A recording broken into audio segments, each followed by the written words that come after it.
Good morning, everyone. Happy Friday. Happy Morning. Friday. Sorry that it's not snow, it's rain. It's happy rainy day. It's a blessing. It's a blessing. Exactly. Well, thank you, everyone, for joining us. And we're actually, I think, a little bit on time today. I want to thank everyone for joining in this rainy Friday as we get to the second holiday, or the second weekend before Christmas. So, those who are doing all their shopping. I'm Christian Cano. Welcome to our new title, which is called Coffee and Pan Dulce.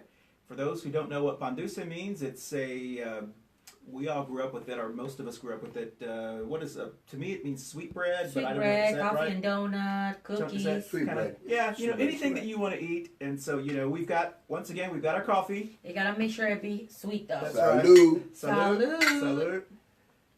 Mm-mm-mm. Well, I want to thank everyone for joining us today. And I've got my contacts on, so I don't only have to wear my glasses when I'm reading, which got quite a few reading. Once again, welcome, and I want to welcome my neighbors, our guests. We have Mrs. Ruth Perez, who's back with us. Ruth, you want to tell us who you are again? Hey, good morning. Ruth Perez, community advocate for the city of Charlotte and their surrounding areas. Excellent. And then we also have a wonderful guest who many of you know throughout our city and even up in New York. That's right. We kind of referred to him last week when we were talking about he's the guy that says, I want to educate my people, and this is him in person himself. I want to educate my people himself, Mr. Tony Foreman. So Tony, you want to introduce yourself to us? Yes. Thank you for being here with us. It's appreciated. And you will get a lot of information. My name is Tony Foreman. I'm also a community advocate. And one of the people that does a lot of immigration work. So it's a pleasure to be here. Well, thank you, Tony. Tony, welcome. Once again, we have our fourth chair, and the person that was supposed to be joining us was not able to make it again. He is I want to surprise people when he shows up, but he is a Trump supporter, a longtime conservative, great guy. He played last night. He's actually a musician as well, and he played last night, and he had a late night.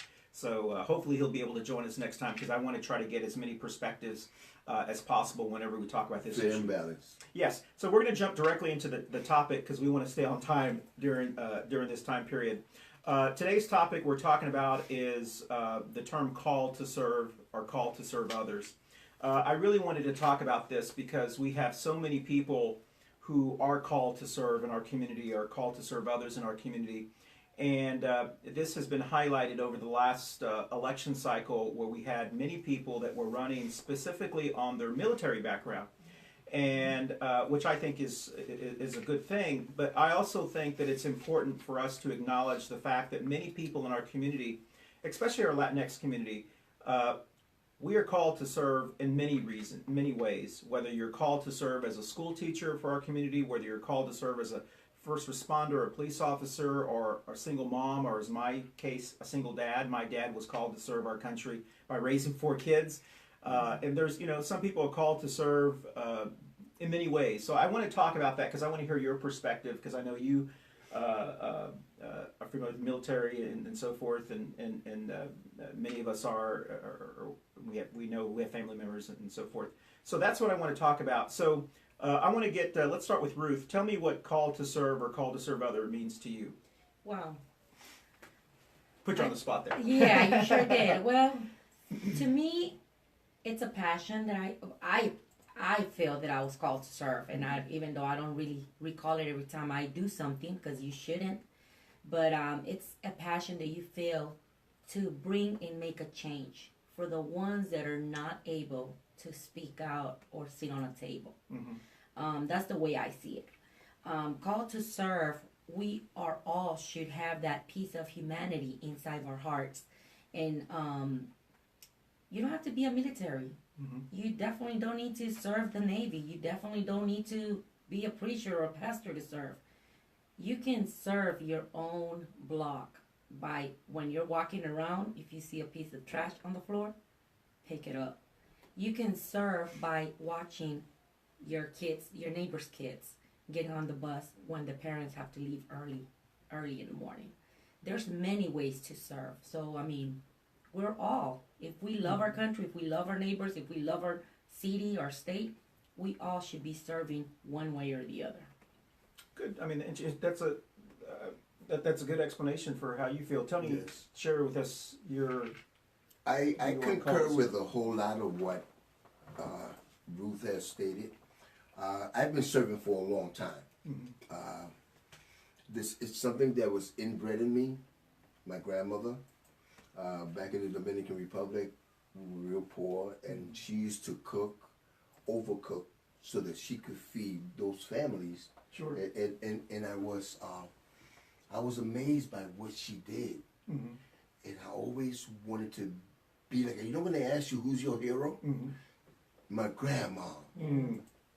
is my hero. Yeah. Shiro, whichever way Yeah. you want to call it, but she was my hero. So I've been serving community work. At my church I wasn't as active as I should have been, but I helped the church out while working with the congressman. Sure. And I think that call to serve is something that's spiritual. Mm-hmm. It's something that comes to you naturally, and it's something that comes from people that have good in them or know how to balance good and bad. Mm-hmm. So call to serve is something that's imperative in order for us to have what is called community. God, that was so well. It's hard to. Yep. That was so poetic. Thank you, Tony. Thank you, sir. Well, You know, something that we can also add is, what do we want to see out there that we're missing out of us? To me, that's called to serve as well. Because if you want somebody, like a lot of us call it karma, if you want everything to come back to you in a good or bad way, you do what you think is right or wrong. So Right. serving do unto others others. without expecting, that's the key. Sure. You don't serve to Unconditional. expect Under condition. a return. Yes. I agree, and that's kind of why I wanted to talk about this topic, was because we're in the holiday season and Christmas season. My family celebrates Christmas, and some people Hanukkah and Kwanzaa and so forth. And during this time period, obviously, we went through Thanksgiving, where we thank, my family, we thank a higher being for the good fortune, and also for people in our lives and so forth. And sometimes sometimes it bothers me when I see people who are running for office who, this is my opinion, they're demanding respect for me rather than earning respect for me. So they run and they say, I was of this or I was of that, as if though they automatically, I'm supposed to give them respect. And I use this with our producer. We have a producer, by the way. So I use it with forgot to turn that phone off. This is live at home, so I apologize. It's almost like someone saying do this, and you're like, well, why? Because I said so. No, you want to earn respect, or you want someone to earn them respect. But that's some of the things we're going to be talking about. So before we continue, I just want to give about 30 seconds for everyone, because this is Facebook Live and this is organic. We have a couple of sponsors that we're hoping to bring on board in the next couple of weeks or the couple of episodes. And we want to show them that we are reaching a demographic that has a lot of dispensable income. It is the fastest growing demographic in Charlotte region, in North Carolina, and in America. And they are the future of CMS, and they are also the future of Charlotte. And so we want to make sure that all of those niche advertising dollars and sponsorship dollars come the right way. So take a couple of minutes to share this Facebook posting on your Facebook page, your family's Facebook page, or any way you can share it, so that way people can watch this now or watch this later. We'll give you 5 seconds. Excellent. That was great timing. All right. So those who I love it. those who follow this show understand that we have an imaginary button. So if you do, one of us is talking too long, and that includes my neighbors and our guests, do your imaginary button. Hopefully in the future, when we have the money to have some great buttons, that when someone's talking too long, we can and then kind of shut them up. So that helps us control. But also, I encourage everyone to wear a button. Doesn't look like anyone's wearing one today, except Tony's wearing a flag, so I assume that's his button. On an issue that's important to you. And the issue last week was Moms Demand Action. This week is Latino voters. We came out in record numbers this last election and all over the country, and we made the difference in many, many elections. Here in Mecklenburg County, I know you spoke about that briefly last week. What was that? It was 12,152 Latino votes that impacted her. And considering that many elections... Just our city right here. So. Yeah, and so consider that many elections are determined by less than 1,000 votes. Some of them were less than 100 votes. Yeah. We did impact our elections, and I see that going forward. So once again, that's my button of the week is Latino votes. So let's jump right into it. The question is, who is called to serve others in America? So we kind of touched on that. So we'll let ladies go first, or I want to be fair. Fair. Like I mentioned at first when we introduced it, we are all. If we want to see a greater America, if we want to see, what is the slang? Make America great. Make America great. Again. That is the key. Again. That's if right. we really want to make America great, let's all work as a community to make it look beautiful. And that's serving each other, serving in needs. Who's called to be served? That's a deep question.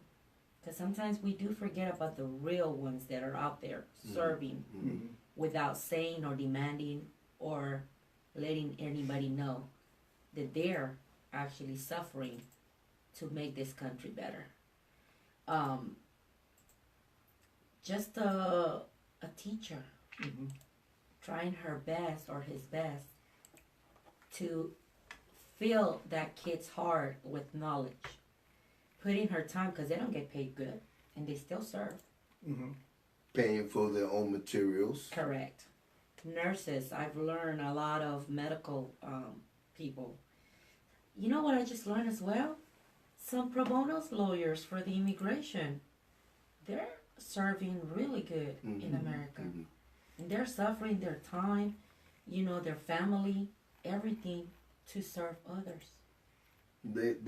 I think they people that serve see the problems, the necessity, the necessity that I'm going to say community, the community, the family, the community. I'm sorry, I'm having a technical problem. So that's okay. They're not just us have, but immigrants. If you look at what's going on with this whole thing with the war and this net, there are people suffering. Yeah. And there are people that go out there and feed them, they give them clothing, doctors that are helping. So it's serving. I think you have to have courage. Yeah. To Takes stand a lot up, of courage. because a lot of us could see the necessity. A lot of us could see the problem, but some of them will say, "Oh, I was called to serve," but it's not that you're called to serve. You're already looking at your own benefit down the road.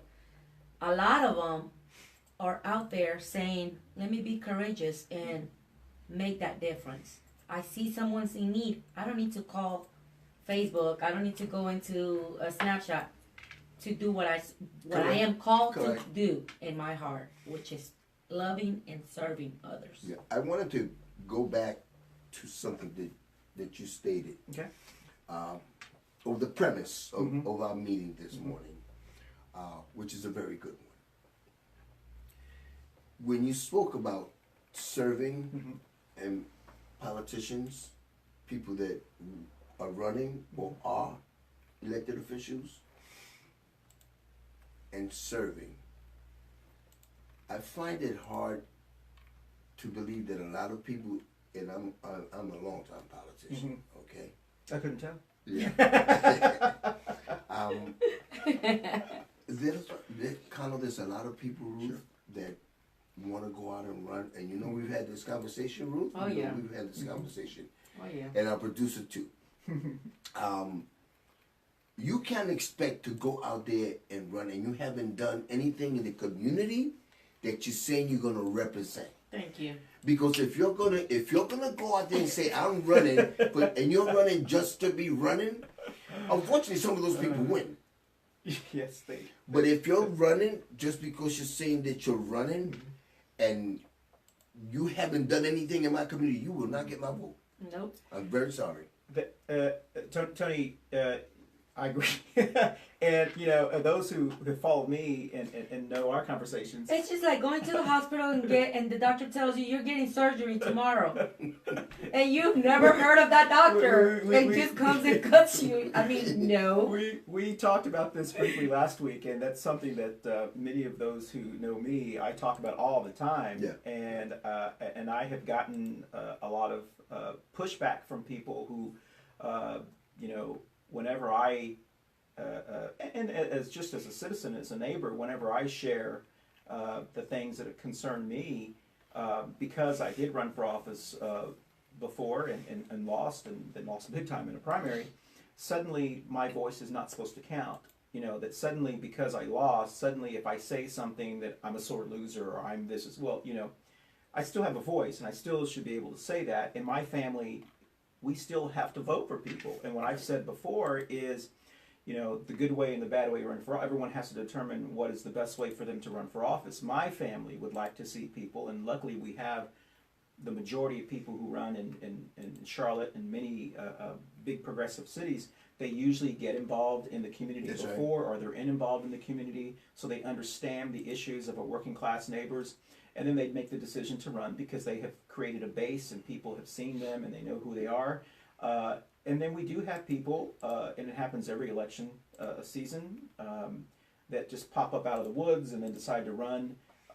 And of course we say, where were you before? But usually they start to get involved in the community, so at least I give them a little credit for it. I'd rather have you late than never.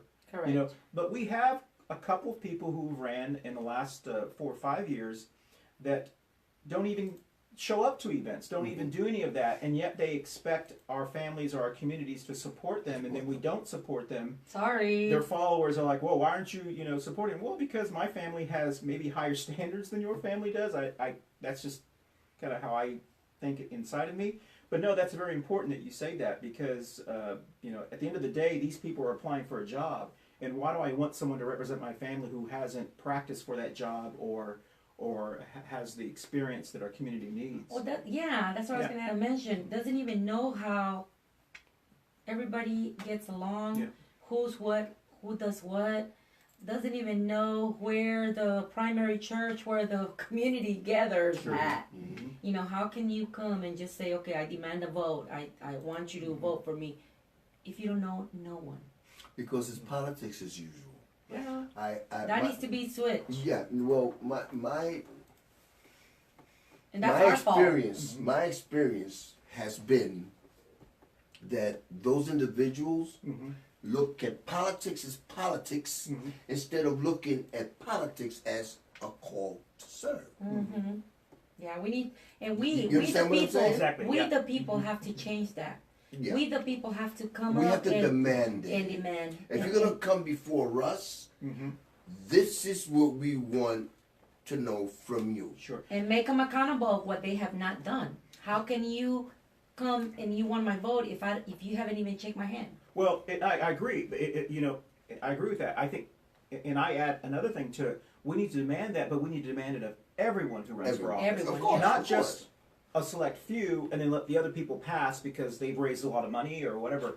No, you still Or have because to. I like you. Or because I like you. That's right. Let me That's right. let me take that.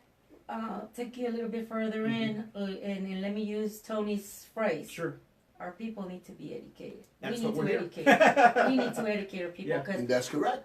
elections, there's different terms. And sometimes our city only gets focused in our local, who we like and we see and snapshot and whatever, but we don't kind of think abroad in a bigger Outside picture, the box. outside the box, outside that little circle. And we have people that will represent our voices up in Washington, even out of the country. Because we are America. We are represented out there around the world. That's right. So I we agree. need to educate our people, Yeah. not only on voting, but how do you get active inside your community? How do you turn in an absentee ballot? A baby. I'm a mother. A baby. You know I had to touch it up with Of course. it. Yeah, a baby doesn't born and walks right away. Yeah. It crawls. First it flips, crawls, and then it starts giving the little steps, and then it becomes Yes. a toddler to walk around. Sure. Little steps. Same thing with candidates or anybody that is applying to Mhm. serve. Sure. Start from little stones. Start picking up the trash around your neighborhood. Go and help and donate your community hours to nonprofits. Go to the hospitals and serve those with cancer. There's a lot of ways to serve you. And go ahead, Tony. I'm glad that you said that. I just got a text back from what's that? Dilworth. Uh-huh. This is Dilworth, like a soup kitchen that they have, Mm-hmm. and I seen what they were doing. Yeah. And this is what we call serve. They didn't ask me. I sent them the Talk, text back, guys. Mm-hmm. and I want to know how could I help, Yep. because I seen what they were doing. They're serving people that don't have the money. Yeah. You know what I'm saying? Yeah. And they just texted me back and told me that she said I inboxed you. Just if we learn history, Mother Teresa, Lady D, all these other big people, they kind of became big heroes Mhm. by serving. And then he had to carry a title of being a Congress or Because it being a was president. unconditional. You know what I'm saying? Martin Luther King served. He served his own community. He stepped up. Cesar Chavez served. Dolores served. Cuervo. And she keeps Well, on serving. Mhm. Even though she's 80 something years old, she's still serving. Does she care if they recognize her? No. Does she care if she carries the title of politician or a commissioner or city council? No, she still serves because that's what she feels. And she could have been all Calling. of the above if she wanted to. Yes. Who is this? Dolores Dolores Huerta. Oh yeah, yeah, yeah. So, I mean, anybody, once you start, a lot of them don't know that by serving, you're creating your own curriculum, That's right. your own resume. So when you become an elected official, you can say, well, I have all this history behind me.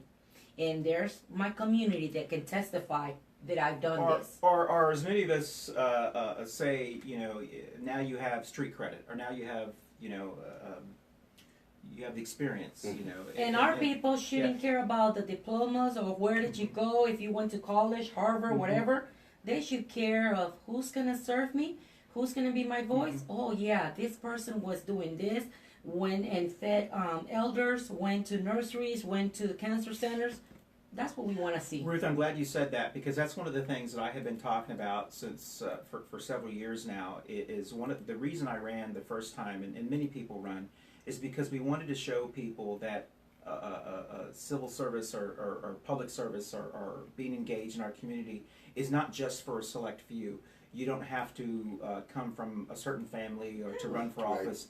As long as you qualify, just like any job, as long as you qualify for that job, you should be able to run. So for many positions, elected positions, does not require a college That's what I was degree. going Does to not tell you. You require- said qualified. Tell me, where's Yeah. that list? Well, the list is you don't have a felon. You know, some of them you can, you know, whatever, and you're an American citizen. There's a lot of fellas out there. Our soon-to-be felons, which nothing wrong with felons. But you know, I think it's important for people out there to Undercover understand. felons. It's undercover felons. It's important for people to understand that government and elected public service is for everyone. And we all need to understand that we all have a right to run or not to run. It's not just for a select few. And I think we're finding that out here in Charlotte, because for so long we've had this systemic racism and bigotry in Charlotte that we have to face, and that in itself has perpetuated this myth or this theory that you know, there was a time where almost all of our city council were white men, Yeah. and they were all Myers Park. They all went to the same church. They all I.e. went to i.e. Riley. Yes, well, that's true. And so, you know, No that- offense. and so everyone just assumed if you wanted, you had to be from that family or Yeah. that church or whatever. Well, now we have so much wonderful diversity Diversity. here in Charlotte and in Mecklenburg County, and it's in all of our other regions as well. And so I think that's great you said that, so that way people, any young people who are watching this who have thought about maybe serving your community for whatever reasons, that you could be on the city council one day. It's not just for any a select few. It's for those who feel like they're called to serve their community or their family and so forth. So we're going to go to the next question because we tend to go long in this section here. I think we answered this one. We may have, what does call to serve others mean? Did we answer that? Yeah. Yes, we did. Okay. Oh, yes, we did. The next one, where do we need neighbors? Where do we need neighbors who are called to serve others? Why do our neighbors need to treat everyone who is called to serve others? No, the question is where do we need Where do we need neighbors? So we don't just need people who are called to serve others in politics. No. There are many other ways that people are called to serve, and that's kind of what the gist of that question was. So I guess I'll start. I mean, I think we need more people who are called to serve as teachers. I mean, I'm a product of public education. English is my fourth So is language. mine. English. Let me explain. This is my joke here. English is my fourth language behind Texan, North Carolinian, Spanglish. Spanglish, and then there comes English. Latinx. Yeah, Latinx. So English is my fourth language. But you know, so I definitely do think that we need more people who are called to serve others, and we're working towards that. And that means paying them so they can live. Yep. You know, they can focus on educating our young in our future. So, do you have any specific areas that you think that people should be called to serve? I think when we all of this has to do with community. Sure. And I think that when we're talking about community, in many communities we have people that are doctors, people that are nurses, people that are teachers, and the list goes all the way down. I think that those individuals that may be a little more educated, if I may, on the work that they do. Educated as far as school education, not life education. Well, in the Both. experience, That's right, yes, yeah, it's a combination, I believe. I think those individuals need to get a little bit more involved Sure. and help those, the underdog. Carlo, you know, Yes. you know a lot about that. So Yeah, do you. Yeah. Yeah. Well, I want to throw this in there because, and then Ruth, and then, you know, I'm sorry, but Sheriff McFadden said last week, and I thought it was an excellent, and it's been in my mind. Someone had asked him, you know, how do you plan to reach out to Ballantyne and Myers Park and whatever? And he said, it's hard to educate the educated. And I think everyone was like, That's profound. wow, exactly. And I was like, God, that is that is Yeah. a really, that's kind of my dad saying, he says in kind of in Spanglish, but you know, It's differently. hard But to it's change hard to, mentality. yeah. And so anyway, I thought that was interesting. He said Yeah. that. So when you say that, that's the first thing that came to my mind. So what do you think there are people that can be called to serve for other areas? Or Yes, do we may and you need know them? what? Especially those that are working, like, let's say, for instance, doctors that are under their own schedule, their own little world. We have to kind of reach out as well and present them the opportunity of serving, because they don't really know. Well, They're let not them out there. let them know the good Let's that they drag can them. do. Let's Sure. drag them into and invite them, and that's something that we I like have that. not done. We don't invite them and send them letters. They're willing, but they don't know where to start. So they may need, they just need a little push. Hey, a little please, push, maybe an you're open intimidated door, to or- serve in our communities. And you need Yes. to say, please. A Yeah, lot we of need our it's a a lot two-way of our street. residents don't really know the high number of homeless out there. Yeah. Because they Especially think during- that just yeah. because we're living in USA, oh, there's a lot of resources that are helping out. No, No. there's a lot of need out there, and I'm glad that some doctors take off their little doctor gown and they do things secretly undercover, but they still do. Ruth, that is a great topic that you have there. We've got this thing called the parking lot. So we're going to put that on the parking lot, Yep. and if we have time later on, we're going to can talk come back. about homelessness because Yep. that's very, very important, especially this week when it was really, really cold. and we had many of our elected officials, Pat Cotham, Braxton, many others, and I didn't name them, I'm sorry. They did an incredible job of highlighting their needs. You know So- what my mother always told me and taught me, and my grandma was, a person cannot give what has never been teach. Mhm. If you don't teach someone, no one will know. Sure. And a lot of our educated in a educational package, Mhm. they've only were taught how to do their degree, get a job, and work at a hospital or work in an office, Sure. back and forth, and that's it. They never saw what your grandma used to do. Mhm. They never saw Ruth at age of 10, 11, going across the border taking food to the needy. And- So we have to kind of bring that back No, to our community. Going to that teaching piece, when I was in New York, working for Congressman Towns in the 12th District, I started a scholarship fund. Mhm. I come from East New York, in Brooklyn, so I started the East New York Scholarship Fund.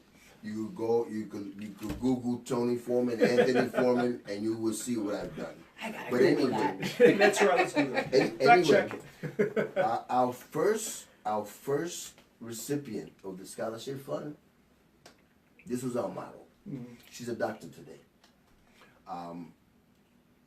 She wanted to know, well, why y'all doing this for me? Mhm. And we said, because first of all, you're very intelligent. Mm.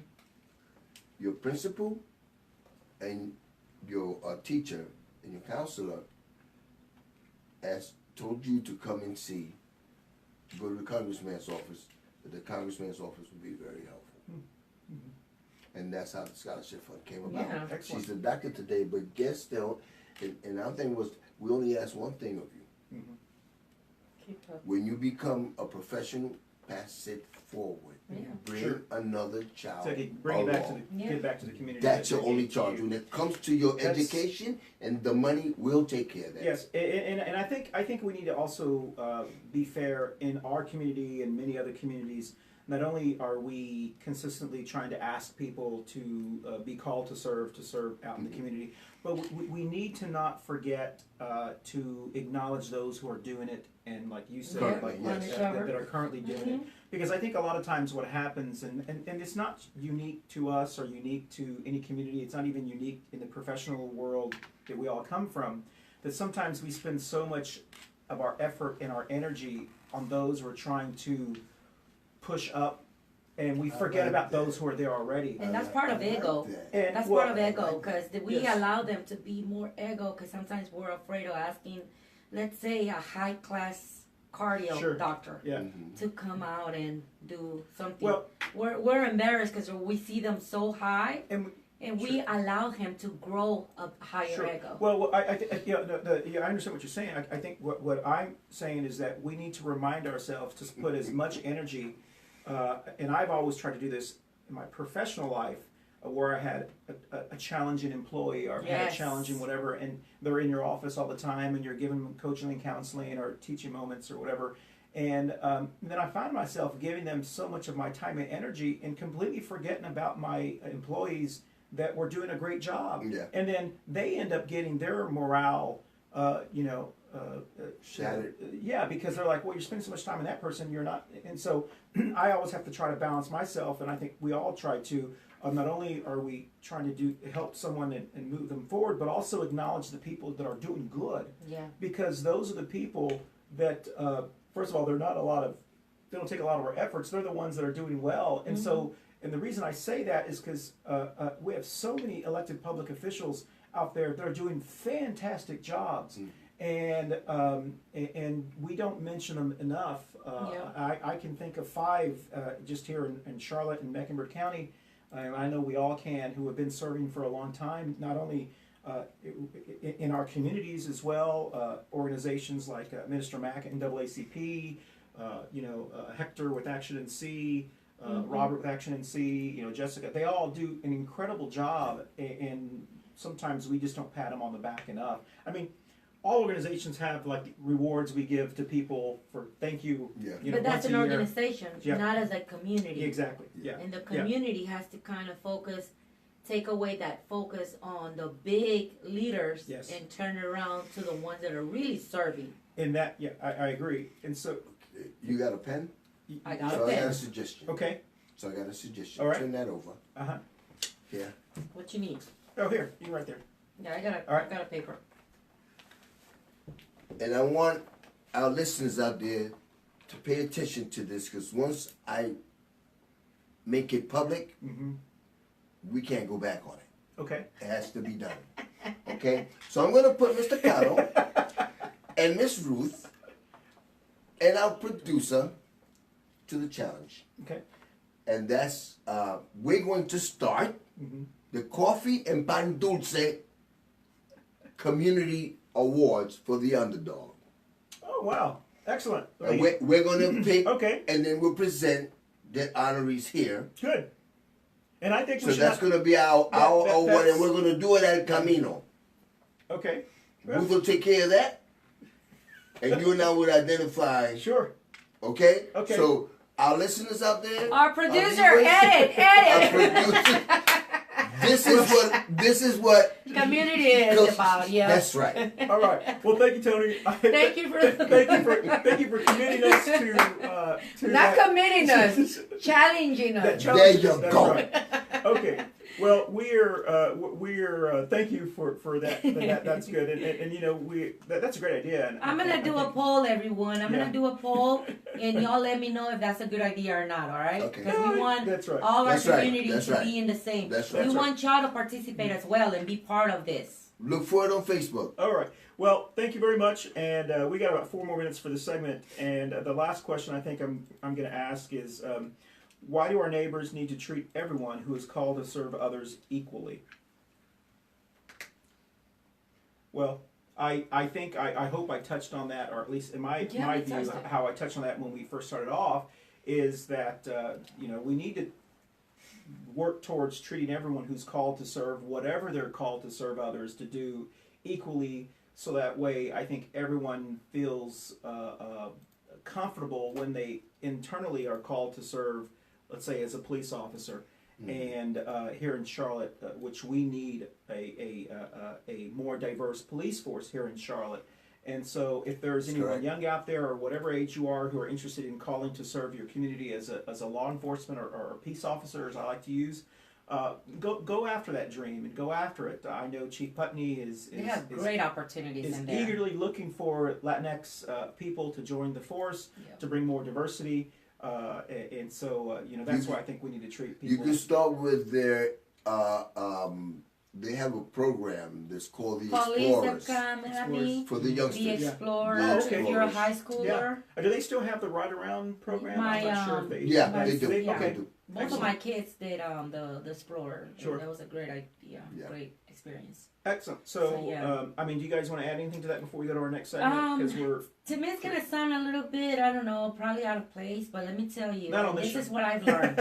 That's me. Everything starts with love. If you love Sure. your own self, you're gonna wanna serve others That's right. with that love. So, I mean, I can tell you about Sure. that. I do it because of love Mhm. and the passion. And kind of adding on to what you were saying and appreciate it. Mhm. Those individuals that you know that are in your community and they're serving the community and you know it, I think you need to reach out to them and say, you know what, I see what you're doing. Maybe nobody else has recognized it, but I see what you're doing. I appreciate you. good. A lot of wisdom this morning. Yes, sir. Yes, sir. Because we've all had coffee. There was a special request, a shout out for Tony from Aaron. And Aaron said, "Hey Tony," so you know Aaron. Hey, hi, Aaron. I love you. The kingmaker, and she knows who Yeah, she is, yes, and many of yes. us know who Aaron! she is. Aaron! She's one of the best. So- Listen, you know how good she is? She's great. We have to. She has to be commended, and I She- want to do it publicly. She homeschools her kids. Oh, yes, Awesome. I knew that. Yeah. I need some information on that. Okay, Aaron. I just want to shout you out.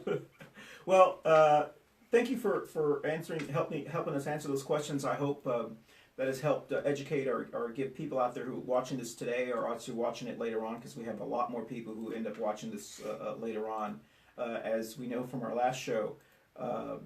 So thank you. This was I think this was a topic that we kind of wanted to talk about, but we have some other things on our plate.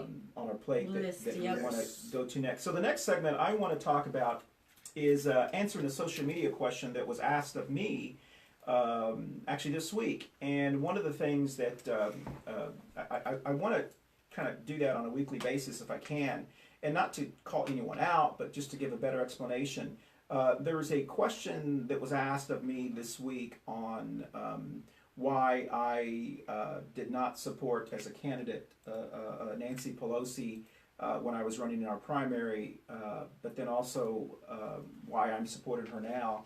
And it's very simple. When I was running as a candidate in the primary, I truly believed that in the platform we were talking about was moving our country forward, but open it up to other people in leadership positions. And so I had said that I would not vote for Nancy Pelosi if I was elected to Congress. It didn't mean that I would not support her as a speaker. There's a big difference. And I appreciated that Mark Harris explained to people who aren't aware of how that works. When you're in Congress, your caucus meets behind closed doors, and they vote in a ballot on who they want to represent that specific caucus. Me being a Democrat, it would have been Democratic caucus. So I could not have, or anyone doesn't have to vote for Nancy Pelosi. They could vote for someone else, but whoever gets the most votes, and then they win, then they vote again.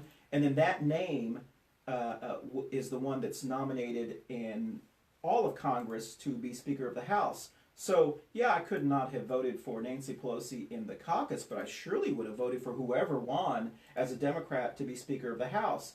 And that, I appreciated Mark Harris explain that to people. So when someone says, I'm not going to vote for Nancy Pelosi, that what they really mean, I hope what they really meant was they were looking for another more progressive person to represent the party. But when they got to the speakership position, that they were going to support that person.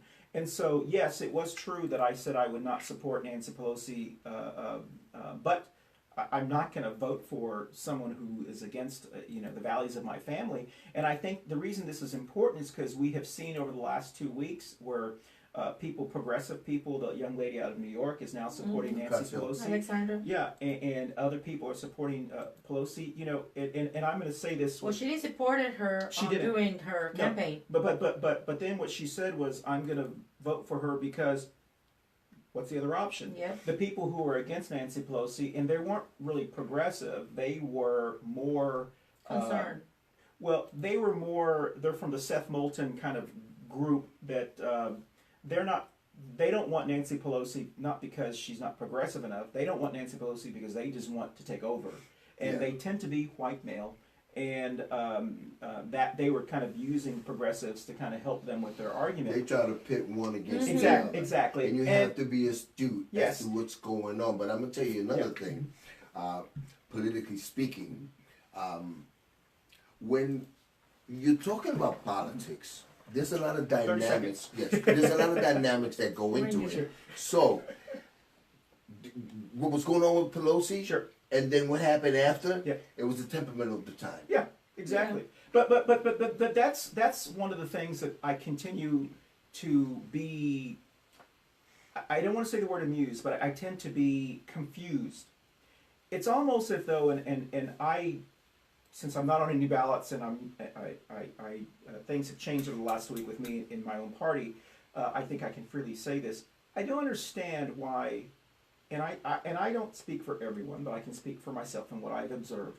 I don't understand why when people of color or candidates of color do something, and we say, for example, in my case, I'm not going to support Nancy Pelosi and so forth. And then, like most people, we look at the facts at the time and we change our views. And then we say, but Nancy, but given the facts at the time, and now that she looks like she's going to win, we need to get behind her, we need to support her.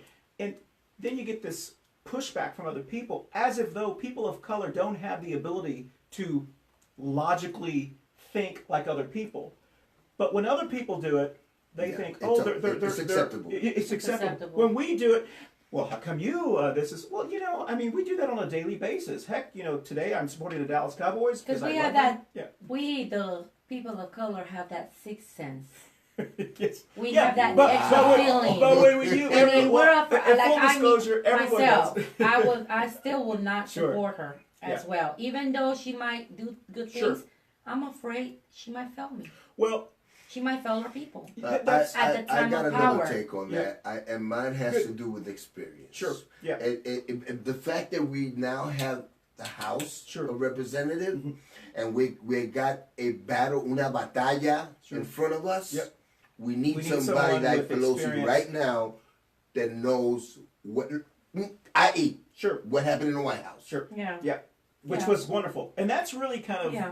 what I'm talking about this is because Well, I I'm was gonna out be there, I like commended her. Santo Tomas. Until I don't see, Yeah. I won't believe. Well, I would hope that there would be, and I don't know what goes on behind closed doors in Washington D.C. in the negotiating that's going on, but I would hope that she understands, and I think she does, and her staff understands that our party needs more diversity at the top to, Yeah. to continue to move our country Most forward. definitely. And if that means she serves for a year or 6 months and then maybe hands it off to someone else or whatever, that would be wonderful. I hope she'll do that. But I do know that we, the future of our party, and All everyone I'm else, worried is we're that gonna she be- doesn't Yeah, or at least negotiate. me. I know you're the good. unaffiliated. Yeah. Yeah. Well, Okay. not only that, she doesn't negotiate our well-being of USA. Well, I think she negotiates what she needs to do at the time. But the good news about that, and this is what I've told people, is, and we talk about this other topic. situations. One of the things that I like, and someone brought this up about our new mayor, or not new, but Mayor Lyles, is Mayor Lyles is a bureaucrat, is a politician. Correct. She will not say something unless she knows there's a consequence or whatever the case may be. Whereas maybe other mayors will just say out of passion, "I'm going to fight for you," without thinking. So when Mayor Lyles says something, she's thought it completely and thoroughly through. And so if you want to move the needle on Mayor Lyles, you've got to come to the plate. Yes, You gotta be ready. You've got to come to the plate saying these are the consequences if you support this, or my community will not vote for you in this. Again. And so I would rather She'll put it in a sometimes- balance and yeah. So kinda- sometimes I'd rather have someone that I know where they What's gonna stand, happen, yeah. so Yeah, you can talk to them, than someone who tells me in front of my face yes, and then they don't vote for it And later then, on. Yeah. And we have a lot of those. I work Yes. with one of the politicians. Oh, okay. That was like that. But just real quick Yeah. on Nancy Pelosi, Sure. what would be magnanimous of her is for her to take all those individuals, young ones that just came in, like Ocasio, Yeah. sit them down and school them, Mm-hmm. and hopefully maybe she pass has, it yeah, off sure. to one of Yeah. them. Yeah. That would be Or Castro, Nancy. Congressman I know Castro, you. San Antonio, No, I know you. or No, I know you. I've some been of the with you other with wonderful- Congressman Town. That would be magnanimous.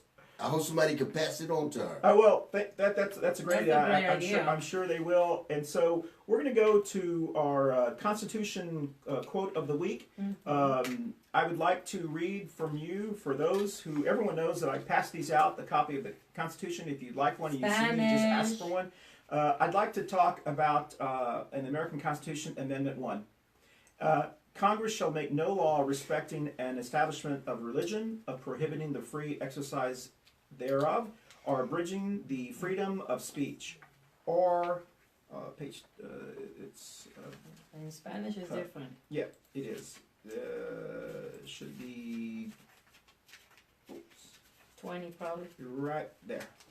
Oh. All right. Or of the press, of the right of the people peaceably to assemble and to petition the government for a redress of grievances. So that is Amendment 1 of the Constitution. Hopefully, we'll be reading one of the articles or something from the Constitution every week to familiarize yourself with the Constitution. Can you read that in Spanish? Or I is sure that- okay. can.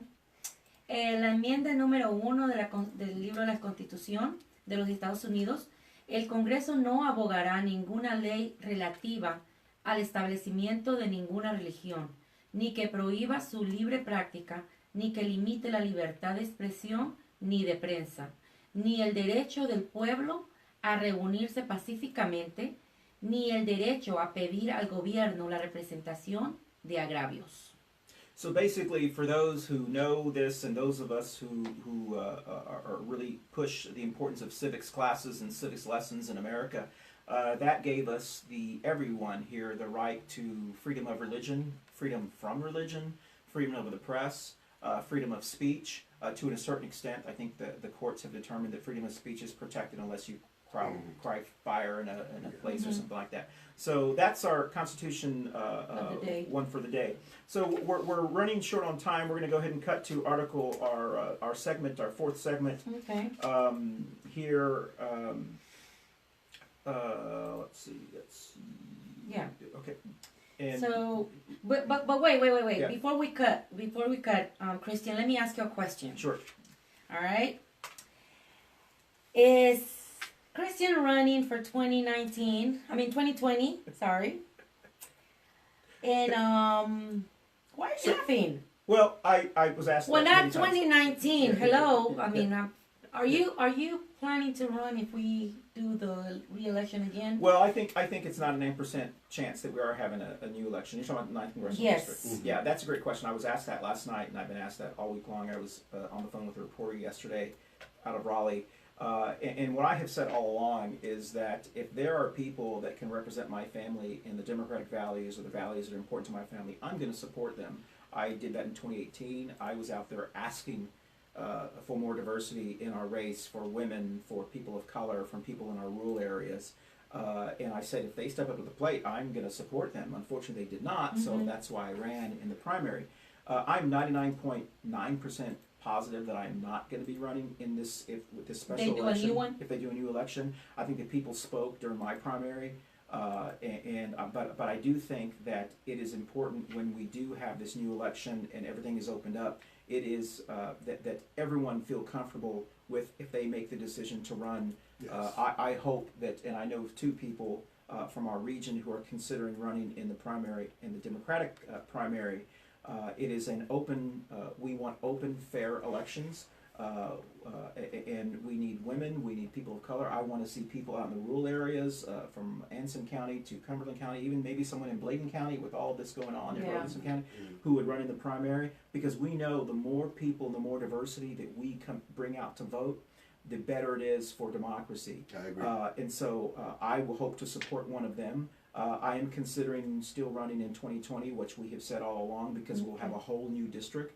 Our demographics will be completely new. Different. I will probably be drawn out of the 9th district, like many people, and be put in a new district. But it will be more diverse, and I'll be excited. So thank you for that. But Awesome. for those out there, I have no intention on running in 2018, but I have every intention of using my voice to support someone who is fighting for my family's values, who meet those job requirements, who's involved in the community, who is interested in, who goes to candidate forums, who gets campaigns, involved, who gets engaged. involved. So Not Sure. only forums. Yeah. Go to schools. yeah, exactly. Go to jails. Go to hospitals. Do what we would expect anyone else to do. Yeah. And so yeah, I plan to support that. You know, and I'm glad you said that, because people who may or may not know, this week was a eventful week in my family.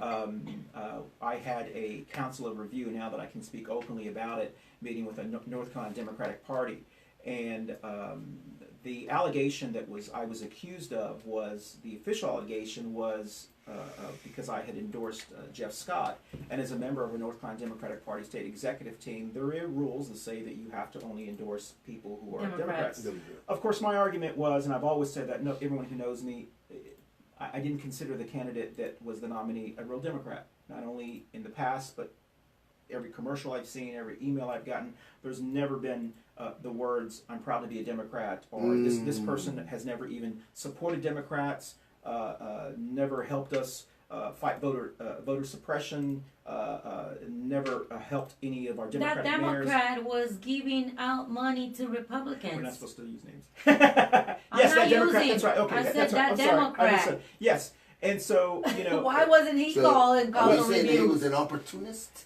the person, in my view, was just not running for the reasons that I would want someone to represent my family. Yeah.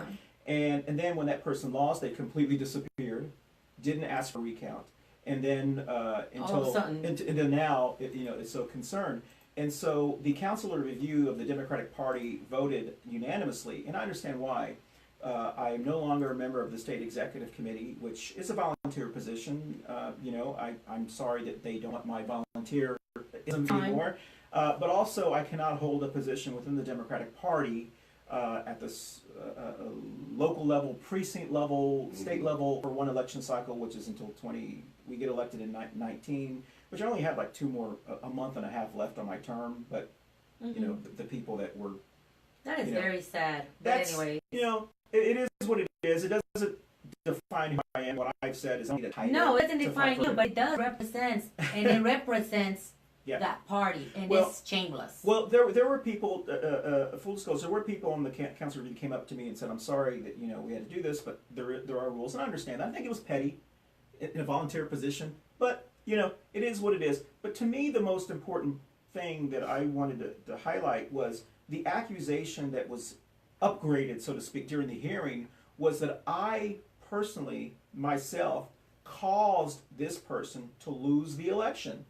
And that allegation was just, when that Out was of said, nowhere? I was like, what? Well, apparently I have a lot of power. I mean, just in case you guys don't know that. Apparently the Democratic Party feels like I have a lot of More power. power than you know Exactly. yourself. I was like, well, hey, I like that's that. great. But you can't, and what I've said is you can't have it both ways. You can't say this person lost because election fraud in Bladen County. That's why this person lost. That's why he lost. But then say he lost because, or this person lost because Because of Christian. you. Yeah. It's either or. You can't have it. And I've added a third. How about the person lost because they were just a bad candidate? I mean, at what time do we accept personal responsibility and say, I lost because I did not campaign in the rural areas. Enough. I lost because I took people of color, LGBT people, Latinx Granted, people, yeah. walked out of the Black Political Caucus saying I had this important event to try to get their endorsement. I lost because of that. With because that debate? Yes, because every time you did that, you lost 10 votes. Yeah. And never debated any Jeff Scott or any of the other candidates. So let me ask you something real, and I know we're tight on time, Uh, but can we if- go over a couple of minutes? Or Couple minutes. okay, all right, thank you. What? Okay, so when this person loses and it disappears, and all of a sudden Bladen County Yeah. comes out, who guarantees me that didn't make a few calls and said, "Can somebody help me out there?" Well, Hello? I'm glad you said that because to prove that we have people that watch this show, when we talked about this last week, and I thought I watched the tape over again, and I watched it over and over, I thought I said, in full disclosure, no one has accused this person of this, and then you said something, then I said, but we wouldn't be surprised if either party. We were talking about the Democratic and the Republican Party. I was not We talking made about it the all candidate. neutral. Exactly. But Both parties but are our involved. North Carolina Democratic Party chairperson, who has a history of buffoonery, and I'm just going to say that because everyone knows that. Even back to 2005, we found paperwork this week that this person was banned from our party because of unhinged actions and buffoonery. Oh, wow. But that's something the Democratic Party has taken up. That's How this- educating the people. Yes. And this person, during the hearing, sends this email to the Council of Review when none of us knew, and one of the Council Review members says, "Well, I understand that you had a video that you posted online that said that the person that we're talking about committed voter election fraud himself. Is that correct?" And I was like, "What?" No. And the person that was my witness was like, "Did you post that?" I said, "No, I don't remember." And then it hit me. They must be someone who was watching the show. I said, "I never said that." You should show them the video. Well, yes, and I said I never said that, and so forth, and so this person was trying to kind of like sneak attack, but I was also concerned that the council review person would have allowed that because you have to have all of your documentation beforehand so I Yeah. can see it. I was never, so Aware they were of trying it. to blindside me, and I said no. As a matter of fact, I said this, and during that show, I said to that person, "Please call me. Maybe I'll endorse you," and so forth. Yeah. I tried to be, but when I watched the video, I realized that the way I spoke, and we spoke very quickly, if you had just taken that snippet, which is what the Mecklenburg County chairperson tried to do, and said, "See, this person said this," if you did not understand, I could see how you could read it. So I told people, watch the whole show. Watch the whole show. And, that really irked me because we're in a time, especially within my own party, because I'm still a Democrat. You can't kick me out of being a Democrat. they need more than That's we your need us. passion to serve. Well, yes, and, Well put. yes, and we are the backbone of this party, and we are the future of this party, specifically the Latinx community. Mm-hmm. And when I told them then, and I've said this full disclosure, our Latinx community is very, very diverse. We can't be pigeonholed into, well, they're going to vote Democratic, or they're going to vote Republican, or they're going to vote. We have many Latinx people who vote. Of the people you were talking about, we had many that voted for Harris. We had many that vote for Jeff. Dan McCready. Many vote for Jeff Scott because there are issues that are important differently to us. I voted for Jeff Cobb. We have very little representation, and we have zero elected officials at the state and federal level that are Latinx in North Carolina, and much of the Southeast. We have zero participation in a lot of our precinct chairs. I know we've got. I don't think we couple of have. them. If we do, Well, we do. Alma Hernandez is a precinct chair. That's Alma. Yeah, yes. And Alma she's always- Hernandez? Yes. Yeah. Okay. And so Excellency. we have very little outreach Yes. I didn't know for that. And God, and bless their hearts, our Mecklenburg Democratic Party Hispanic organizations, they try to do as much as they can, but they're limited on what they can do because they're within our party at the state level. If you're not, I'll say this because I've said that before. If you're not an angry white woman or if you're not an angry white gay person, they don't pay attention to you. Everyone else is kind of taken for granted.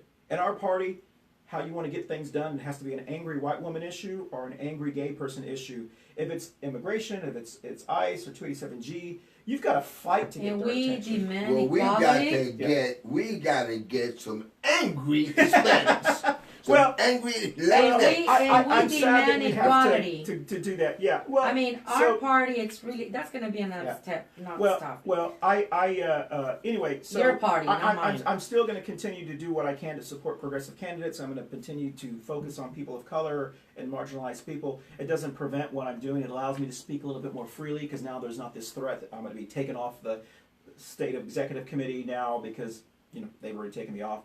I did video. I thought it was really kind of interesting. Our party is a party of open door. Anybody can go to any events, regardless of who you are. And during this event, I recorded myself. I always do, just for my own protection, so someone doesn't say I said what I didn't. And they came back from their discussion in the Inquisition, I like to call it, and they said, "Are you recording, yourself?" I said, "Yes." No, they said, "I understand you're recording this to put it on, or to put it on social media." And of course, they got the facts wrong. I said, "No, I'm not." And so they asked me, "Well, we want to ask you to please not put that on social media But or that whatever." is all, that should be all I don't public. know what you're afraid of. Well, they wanted me to promise them, as if it has any legal binding or whatever, to not put on social media what I had recorded. And I think it's because they didn't want to come across as the fools that they came across as some of the questions. I was asked during the hearing by one person, which I thought was bizarre. Yes, we got to wrap it up. I was asked by one person, "Well, did you think of not supporting anyone at all?" I said, "Why would I not? Why would I hide my support, freedom of yeah. speech and my family's just to appease you?" I mean, that was that like the arrogance to say, "Well, did you think of just shutting up?" No, I never Basically- thought of that. Basically, Yeah. Let me tell you one Yeah. last thing. Yeah. I assure you 100% that the majority of our elections voters voted, even though they're Democrats, Yeah. they probably voted for Harris. Well, I don't say the majority, but I do say I do. enough voted or didn't vote. If you look at the numbers, there are a lot of people who I voted do. for Jeff, but also voted for Harris, and some For of them didn't Harris. even vote on top of the ticket. Yeah. You can see the state and the county commission races Yeah. had more numbers than Dan McCready, Yeah. the person. And so, anyway, all right. So with that, we're going to go to our final thoughts because we've got to wrap it up, and I want to thank Yes. everyone. And I've got this new trick. Hold on a second. Alexa, play Pandora. Share radio from Pandora. So this is our music. It finally worked. So this is our fading out music. But I want to say thank you for everyone. This has been a great conversation. I'm sorry if we kind of got off track a little bit. We didn't have enough time Yeah. to talk about the issues on the table. It gives us a lot of future shows. And our next show, I think we're going to be talking about 287G and ICE. the impact of getting rid of the 287G program here in Mecklenburg County and two other major counties here in North Carolina.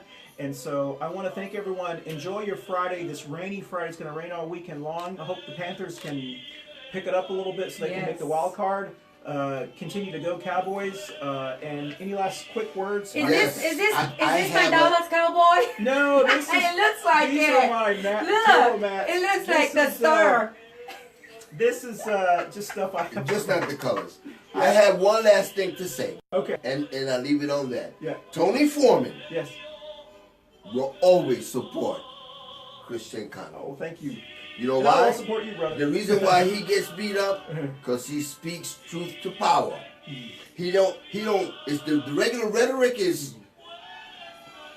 education, transportation, affordable housing, which there's no such thing.